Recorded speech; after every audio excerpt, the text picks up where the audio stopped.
Et puis je dois vous dire, parce que nous avons, durant ces 2 jours et demi, fait beaucoup de choses ensemble. On a sans doute plusieurs points communs, mais l'un tout particulièrement avec le président Trump. Nous n'aimons pas perdre notre temps et nous aimons avoir des résultats, des accords et mettre tout le monde dans une dynamique positive. Nous sommes d'accord pour dire que l'Iran doit respecter ses obligations nucléaires, doit avoir un comportement responsable dans le Golfe et travailler avec nous. Et au fond, on a 2 choses très claires auxquelles nous tenons. L'Iran ne doit jamais avoir l'arme nucléaire et cette situation ne doit pas menacer la stabilité de la région. Sur cette taxe numérique, nous avons aussi beaucoup travaillé en bilatéral franco-américain et nous avons un accord pour sortir des difficultés qu'il y a eu entre nous. Et donc on va travailler ensemble sur cette base bilatérale et sur cette base internationale pour trouver une solution, et je l'ai dit très clairement. Le jour où on a cette fiscalité internationale, la France supprime tout projet de taxe, parce que c'était d'ailleurs ce qu'on voulait faire, et tout ce qui a été payé au titre de cette taxe sera déduit de cette taxe internationale. C'est ce qui a été vu entre les ministres. Je les laisserai évidemment, s'ils le veulent, préciser les choses.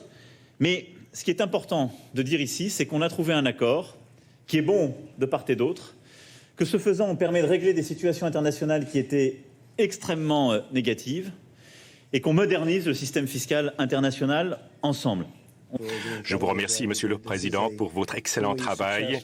Je crois que ce G7 a été véritablement couronné de succès. Il y a eu énormément d'unité et parfois cela nécessite de fausses informations, mais je dois vous dire que, en fait, nous serions restés 1 heure de plus. Personne ne souhaitait partir parce que nous faisions beaucoup de travail, mais par-dessus tout, nous nous entendions très bien, 7 pays, et je crois qu'il s'agissait effectivement du G7. Et je crois que vous avez été un leader tout à fait spectaculaire à ce sujet. Je souhaite vous remercier et je souhaite remercier le très grand pays qu'est la France. Je vous remercie.